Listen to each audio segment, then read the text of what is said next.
যুদ্ধের দামামা বাজিয়ে রণংদেহী মেজাজে ভারত। এবার তৈরি হও পাকিস্তান।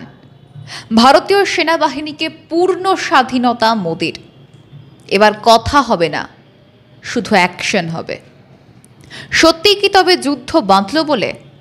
সার্জিক্যাল স্ট্রাইক নাকি এয়ার স্ট্রাইক নাকি পিওকে পুনরুদ্ধার? কোন পথে হাঁটবে ভারত? নমস্কার, আমি তপজা, মাধ্যম পডকাস্টে আপনাদের স্বাগত। পেহেলগাঁওয়ে জঙ্গি হামলার ঘটনায় পাকিস্তানকে কবে প্রত্যাঘাত দেবে ভারত? এই নিয়ে নানা মহলে নানা জল্পনা এতদিন যাবৎ বহাল ছিল। এই আবহে বদলা নিতে সেনাকে পূর্ণ স্বাধীনতা দিলেন প্রধানমন্ত্রী নরেন্দ্র মোদী। কোথায়, কখন, কিভাবে প্রত্যাঘাত করা হবে তা ঠিক করবে সেনাবাহিনী। মঙ্গলবার বর্তমান পরিস্থিতি নিয়ে উচ্চ পর্যায়ের একটি বৈঠক করেন প্রধানমন্ত্রী নরেন্দ্র মোদী। সেই বৈঠকে দেশের 3 বাহিনী অর্থাৎ স্থল, আকাশ এবং বায়ুসেনার প্রধানরা উপস্থিত ছিলেন প্রতিরক্ষা মন্ত্রী রাজনাথ সিং এবং জাতীয় নিরাপত্তা উপদেষ্টা অজিত ডোভালও। মঙ্গলবারই পেহেলগাঁও হামলার 1 সপ্তাহ পূরণ হয়েছে, অথচ এখনও মুক্ত বাতাসে শ্বাস নিচ্ছে 26 জনকে নির্মমভাবে হত্যা করা জঙ্গিরা। এ পর্যন্ত কাশ্মীরে বেশ কয়েকটি অভিযান এবং ধরপাকড় চালিয়েও হামলার মূল অভিযুক্তদের গ্রেফতার বা নিকেশ করা যায়নি। এদিকে এই হামলার প্রত্যাঘাতে পাকিস্তানের বিরুদ্ধে কড়া পদক্ষেপের ইঙ্গিত দিয়েছে কেন্দ্র। এই পরিস্থিতিতে মঙ্গলবারের জরুরি বৈঠক বেশ গুরুত্বপূর্ণ। সোমবারও এই একই ধরনের বৈঠক হয়েছে প্রধানমন্ত্রীর বাসভবনে। তবে সেনাকে প্রধানমন্ত্রী পূর্ণ স্বাধীনতা দেওয়ার পরে প্রশ্ন উঠছে, এবার কি প্রত্যাঘাত স্রেফ সময়ের অপেক্ষা? 22 এপ্রিল 2025 তারিখটা আজও দগদগে। রক্তে ভেসেছিল পেহেলগাঁওয়ের মাটি। হিন্দু পর্যটকদের বেছে বেছে হত্যা করেছিল ইসলামিক সন্ত্রাসীরা। ধর্মে হিন্দু বলেই চরম পরিণতি হয়েছিল তাদের। তাই সীমান্তে তৎপরতা। ছেড়ে কথা বলবে না ভারত। পাকিস্তানকে জবাব দিতে ফুঁসছে দেশের 3 বাহিনী। ইতিমধ্যে যুদ্ধের মহড়াও শুরু হয়ে গিয়েছে। বিগত কয়েকদিনের দিকে তাকালে দেখা যাচ্ছে ভারতীয় বায়ুসেনার একাধিক যুদ্ধবিমানকে কসরত করতে। এমনকি ভারতের অন্যতম আধুনিক এয়ারক্রাফট ক্যারিয়ার INS বিক্রমকে আরব সাগরের গভীরে নিয়ে রাখা হয়েছে।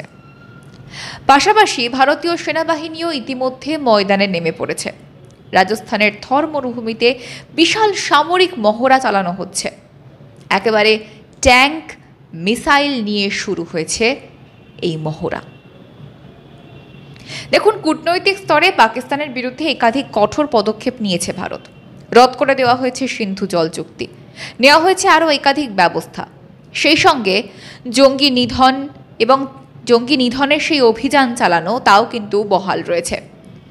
পেহেলগাঁও হামলায় যে জঙ্গিরা জড়িত আছে বলে অনুমান করা হচ্ছে, তাদের এখন ধরা না গেলেও সন্ত্রাসবাদীদের নিধন অভিযান চালানো কিন্তু বহাল রয়েছে।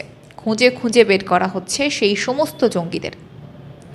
এত কিছুর পরেও পাকিস্তানের বুলির বাহার শেষ হচ্ছে না। ভয় পেলে লোকে কি না করে। পুরনো ভিডিও নতুন করে সোশ্যাল মিডিয়াতে ছড়ানো হয়েছিল শুধুমাত্র ভারতকে ফাঁপা হুমকি দেওয়ার জন্য। কিন্তু এই সমস্ত আলগা চালে কি আর ভারত ভয় পাবে? সুতরাং ধোপে টেকেনি সেই টেকনিক। বরং ঝেলামের জল ছাড়ায় পাকিস্তানের ল্যাজে গোবরে হওয়ার অবস্থা দেখেছে গোটা বিশ্ব। মুখে বড় বড় বুলি আওড়ালেও পাকিস্তান কি ভুলে গিয়েছে 2019-এর সার্জিক্যাল স্ট্রাইক?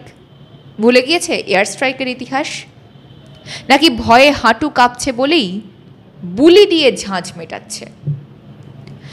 কোথায় শাহবাজ শরীফ? সে কি তিনি অসুস্থ? যা, ট্রেলারেই অসুস্থ। সিনেমা তো শুরুই হয়নি এখনো। কোথায় পাক সেনাপ্রধান? তিনি নাকি ইস্তফাপত্র লিখছিলেন। কিন্তু সেনাপ্রধান ইস্তফা দিচ্ছেন তার দেশের এই করুণ পরিস্থিতিতে? ভাবতেও অবাক লাগে। অবশ্য এটা তো পাকিস্তান, অবাক হওয়ার কিছু নেই। সুতরাং এই সিনারিওটা কি যথেষ্ট নয় যে ভারতের এই খবর, মানে প্রধানমন্ত্রীর সেনাবাহিনীকে পূর্ণ স্বাধীনতা দেওয়ার খবর প্রকাশ্যে আসতেই পাকিস্তানের পিলে চমকে গিয়েছে? দেখুন, সত্যি সত্যি ভারত শান্তিপ্রিয় দেশ, বিশ্বকে শান্তির বার্তাই দিয়ে আসছে ভারত।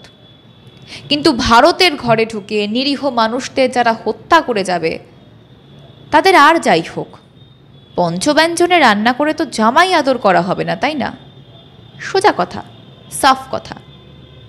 শান্তিপ্রিয় শান্ত ছেলেরা কিন্তু শত্রু এলে অস্ত্র হাতে তুলতে জানে, তারা প্রতিবাদ করতে জানে। ভারতের মাটি নিরীহ মানুষের রক্তে লাল হলে সেনাপ্রধান কেউ চুপ করে থাকবে না, এই সম্ভাবনা ছিলই। আর তাই সেনার হাতে এখন পূর্ণ স্বাধীনতা, যা সিদ্ধান্ত নেওয়ার সেনাই নেবে পাকিস্তানের বিরুদ্ধে। কিভাবে পাকিস্তানকে সবক শেখাবে, এখন সেই সিদ্ধান্ত সম্পূর্ণভাবে তাদের। আজ এই পর্যন্তই, দেখা হচ্ছে আগামীকাল নতুন বিষয়ে নতুন আলোচনায়। ততক্ষণ পর্যন্ত সঙ্গে থাকুন, দেখতে থাকুন মাধ্যম।